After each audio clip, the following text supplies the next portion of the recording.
Sympathy for all the American victims of Hurricane Helene, but honestly, no sympathy or less sympathy for the Trump Putineers because, first of all, I'm not a Nazi sympathizer, so I wouldn't sympathize with Trump Putineers.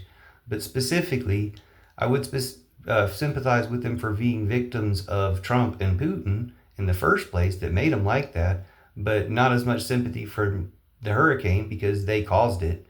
Um, I know this is a controversial opinion, but besides from not sympathizing just for being Trump boutonnieres, uh, they've been against climate change, against acknowledging climate change or doing anything about it, supporting Trump and Putin and oil companies doing this for decades, which made the storm as bad as it is in the first place.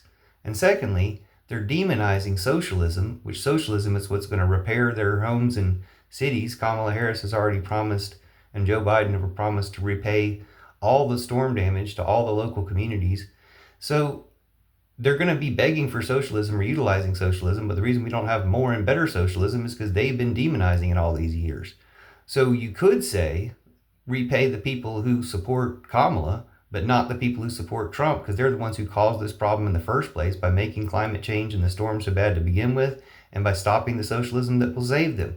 You could say that. You could say no funds to red counties or red states. If there happen to be other states, we'd give them funds, but that would be unfair to the Americans in those places who just have to live amongst a larger number of Trump Putineers.